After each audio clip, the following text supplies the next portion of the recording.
好，来看到凯米台风在高雄测的最大阵风是来到了11级，有许多的路树都被风给吹倒了。那么在今天凌晨5点31分，有骑士疑似闪避路树不及，结果撞了上去。那由于台风带来的降雨，地面本来就已经比较湿滑了，结果在高南路的30至3号前，有路树倒塌，2名机车骑士闪避不及，直接撞了上去。好在2名骑士意识都是清楚的，由救护人员送往医院治疗。那警方也到场实施交通疏导，并且提醒用路人行经这个路段务必要特别的注意行车安全。另外在新北市三芝有一处民宅阳台的铁皮屋顶是遭到掀翻，屋主30岁的儿子当时刚好在厨房煮饭，结果惨遭砖头海给灭顶，头破血流。另外在三峡则是有五寮里长，他是开挖土机要协助受困土石流覆盖的车辆可以脱困，结果疑似风大雨强，操作不慎遭怪手压紧，当场失去了呼吸心跳。强台猛袭台湾，新北市三芝新庄子一栋民宅阳台铁皮屋顶惨遭强风豪雨袭击，整片被掀翻，小厨房支离破碎，砖头、厨具、罐头通通失控往下砸。30岁的屋主儿子惨遭砖头海灭顶，头破血流。他在后面的时候，砖头从上面掉下来，找到砖头掉下来，自己家哦。离奇惨案，救护人员看傻眼，超猛台风吹翻宅，民众躲在家也见血受伤。听到嘣了一声，就像打雷的声音那么大，砖块就掉下来了。儿子就被砸到了，就流血。儿子在厨房那边煮菜。附近住户听到巨响，见满头包的血人，赶快报警救人。而凯米台风带来的伤亡还不止如此。是好像来看路啦，我哥第一夜发现的。新北市三峡五寮里里长协助遭土石流覆盖的车辆脱困时，疑似风大雨大，再加上操作挖土机不慎，惨遭数吨重挖土机压伤颈部，当场失去生命迹象。而在新北市新庄后港路，则有70岁的老水电工检修水塔触电死亡。原来死者23号晚上6点，台风侵袭前受到社区总干事委托上楼查看水塔，没想到直到深夜10点都没回家。儿子焦急到处找人，最后看见父亲遗体倒在水塔旁，明显死亡，疑似触电身亡，悲痛报警。只是确切死亡原因还有待厘清。没想到台风来临会天人永隔。记者黄明君、于胜行、小山藏报道。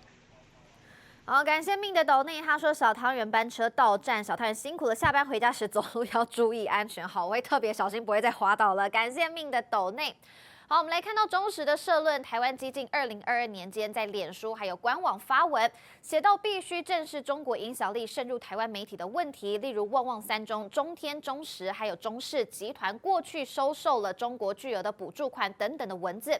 中国时报提出损害赔偿诉讼，台湾高等法院竟然片面采信台湾基进，以司法文书方式作为查证方法，未能探究其言论对中国时报的商誉权造成严重的侵害，忽视中时的影响力实在是令人相当的遗憾。中时捍卫言论自由的立场不会改变，但是人格权更是不容遭到污蔑。好，我们就持续来看到凯米台风侵袭台湾的期间，好，原本是赴美访问的台中市长卢秀燕呢，在24号清晨，他就紧急又飞回来台湾坐镇，他就发现风势比预估的还要强，之后他就宣布24号是停止上班上课。那前立委蔡正元就表示说，卢秀燕她下了美国土地立刻就决定她要再返回台湾来坐镇指挥，结果被媒体人周玉蔻骂机票浪费了。那蔡正元现在很霸气的回应说，机票能花多少钱呢？他愿意捐。我们一起来听。我觉得不只是教科书式的，是史诗级的表现。什么叫史诗级的表现？以前基隆市长林右昌去蒙古参加童军节大会，基隆陷入风雨，他这么犹豫不决啊，搞了老半天，回来不是被骂得臭头吗？这个政治领导人最怕在关键时刻犹豫不决，不能够做出及时有弹性的决断。那为什么说卢秀燕这次表现史诗级的？因为以前没有人有这么好的表现啊。为什么？第一个，他搭飞机出去美国访问，那时候台风消息根本还一片空白啊。那只是说，有可能到台湾啊，到台湾什么状况 ？Nobody know， 没有人知道。所以他搭上飞机，就在台湾到美国至少飞个13个小时这13个小时台风动态发生了变动，会进入台湾，怎么状况？全岛笼罩在风雨中。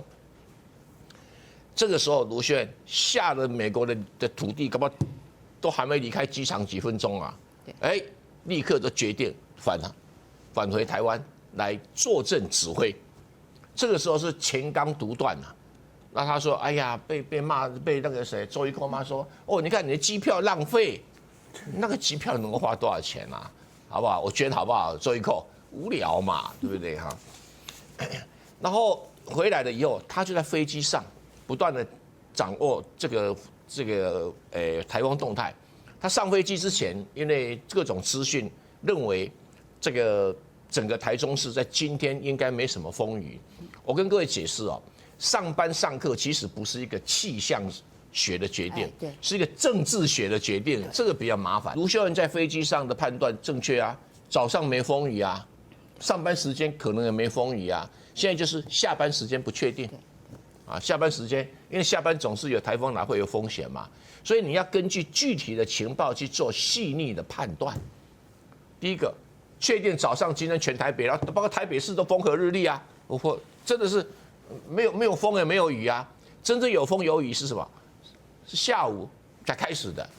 好，在下午才开始的时候，卢秀燕在飞机上那个时间点，才有办法去取得足够的资料，判断我讲台中哦，台中应该在下班时间会有问题，而不是应该是差不多下午3、4点以后下班时间比较会有问题，早上是没问题的。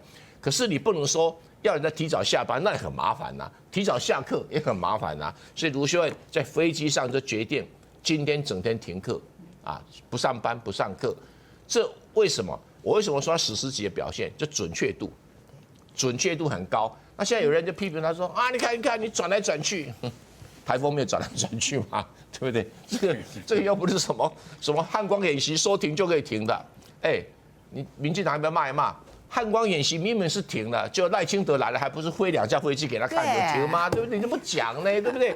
啊，我们不是说特别去怪赖清德，其实这个也没什么大不了的啦。这2个飞官表演给统帅看，也没什么大不了值得批评的啦。那你其他人在批评这个卢秀燕，只是自曝其短而已。大家都说我变漂亮了，其实是气色好，肌肤保湿做得好，气色自然漂亮。我选择 KS 皇家呵护芦荟保湿舒缓凝胶，因为它用国际芦荟协会认证高品质的库拉索芦荟，含有大量的粘多糖体，类似于玻尿酸，可以帮助锁住皮肤水分，让肌肤长时间保持水嫩，还运用 TTS 技术增强芦荟的生物活性，修护舒缓日晒后的各种不适。KS 皇家呵护芦荟保湿舒缓凝胶，帮助您随时拥有水润肌、好气色。呵护您，呵护全家人，专属你的 KS Royal Care。